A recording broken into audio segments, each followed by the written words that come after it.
Karena sesungguhnya di tingkatan inilah sebenarnya yang membedakan antara, mohon maaf, antara hewan dan manusia. Sekalipun manusia bila perilakunya seperti hewan, maka menurut pandangan hakikat, dia bukanlah manusia.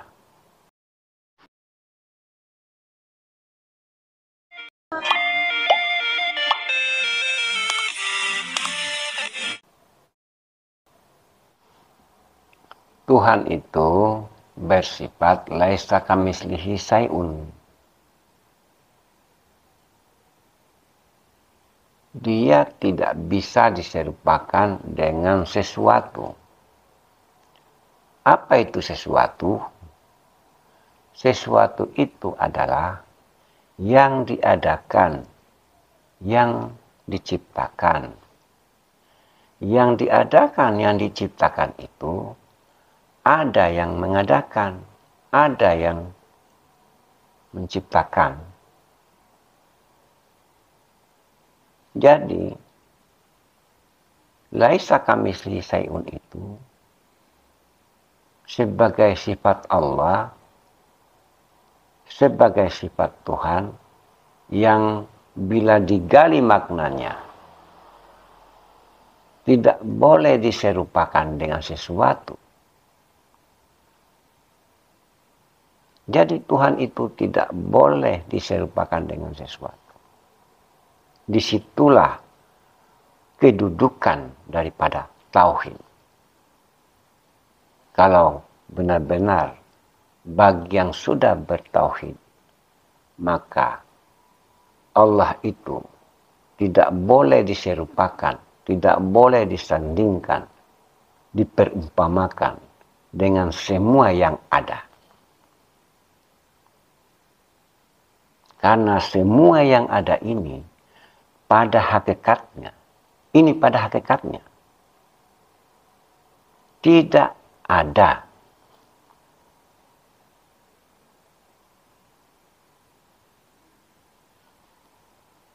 Jadi kata tidak ada, sementara yang kita lihat itu kan ada.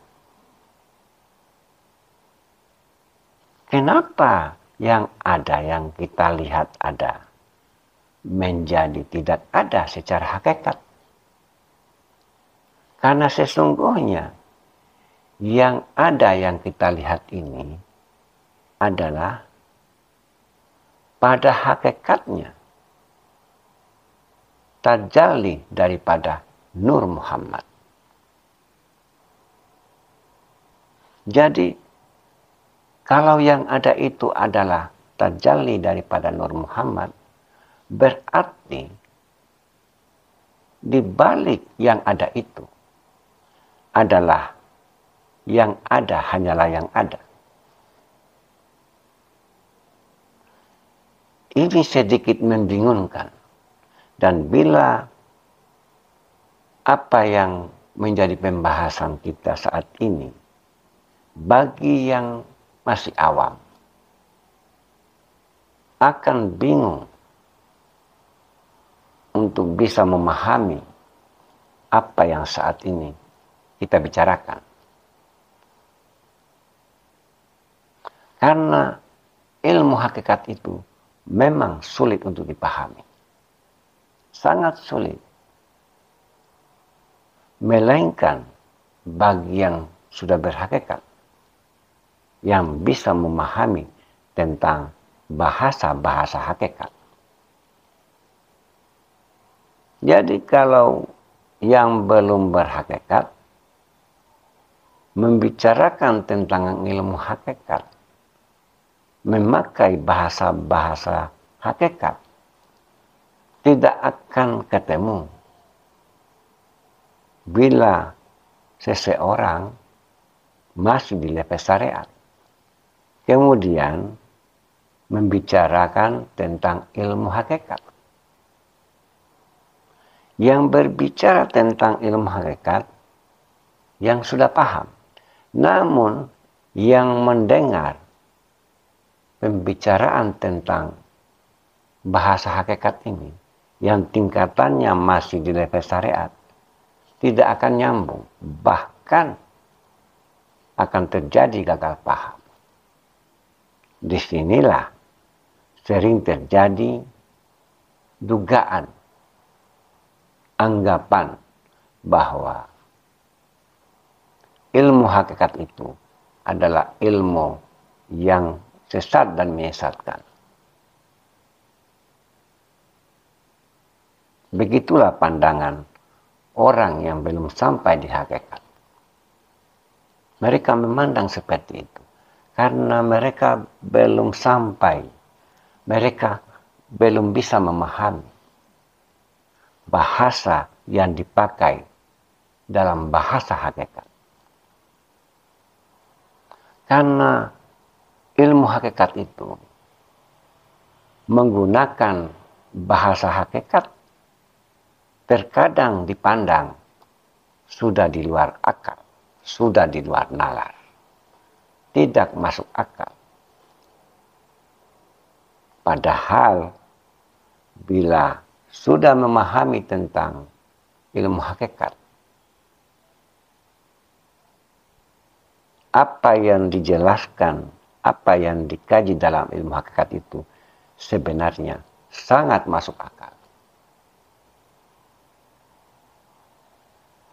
Masuk akal sebenarnya kajian-kajian hakikat itu kalau sudah dipahami, kalau sudah dimengerti. Makanya orang yang tertarik, yang mau mempelajari, yang mau menggali ilmu hakikat ini, karena ilmu hakikat ini sudah bisa dipahami, sudah bisa dimengerti, berarti kalau sudah dipahami dan dimengerti, tentu ilmu itu atau kajian dalam ilmu hakikat itu masuk akal. Namun untuk memahami secara akal dalam kajian hakikat ini, tidak semua orang bisa menerimanya, bisa memahaminya secara akal.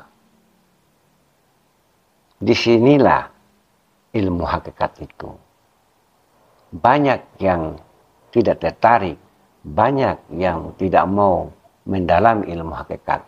Karena ilmu hakikat itu untuk mau dipahami hanya orang-orang tertentu yang bisa memahaminya, yang bisa mengerti. Itulah sebabnya ilmu hakikat itu sesungguhnya tidak boleh dibicarakan di sembarang tempat. Tidak boleh ilmu hakikat itu sesungguhnya dibicarakan di mana tempat. Karena pembahasan tentang ilmu hakikat ini, kalau belum bisa dipahami, akan menimbulkan fitnah.